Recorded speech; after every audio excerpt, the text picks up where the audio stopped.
अस्सलामुअलैकुम। आज की वीडियो है काकुल, जुल्फ़ और गेसू में फ़र्क। काकुल का लफ्ज़ भी कई बार सुना होगा आपने। काकुले चेहरे पे बिखराए हुए आएगा, शब के जागे हुए तारों को भी नींद आने लगी, आपके आने की एक आस थी अब जाने लगी। उस गाने में भी काकुल का ज़िक्र आया है। तो काकुल, जुल्फ़ और गेसू में क्या फ़र्क है, आज की वीडियो में हम जान रहे हैं।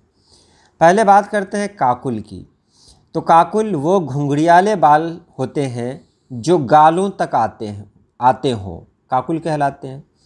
वो घुंघराले बाल जो गालों तक पहुंच रहे हैं, आप ये तस्वीर सामने देख रहे हैं, कान के बगल में जो बाल दिखाई दे रहा है, इसे ही काकुल कहते हैं। जब हवा चलती है तो यही बाल मतलब उड़ता हुआ नज़र आता है, जो खूबसूरती में इजाफ़ा करता है।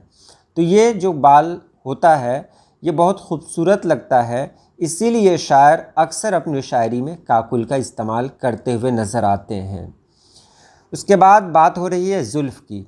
तो जुल्फ़ वह बाल जो कंधे तक आते हों, कंधे तक आने वाले बाल को जुल्फ़ कहा जाता है और ये महबूब की खूबसूरती में शुमार है कि इस जुल्फ़ को किसी ने रात कहा, इस जुल्फ़ को किसी ने क़यामत कहा, किसी ने नागिन कहा, यानी अलग अलग तरीक़े से लोगों ने इसका इस्तेमाल किया, शायरों ने इस्तेमाल किया।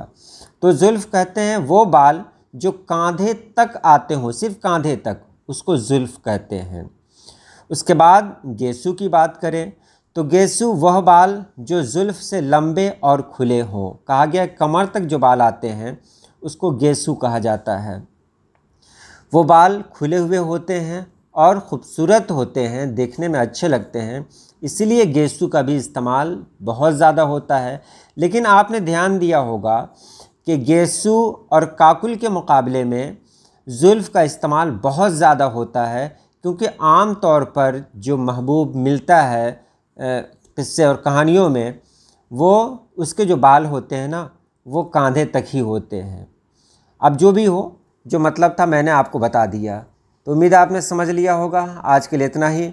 अल्लाह पाक आप सभी लोगों को खुश रखे, आबाद रखे। अल्लाह हाफिज़।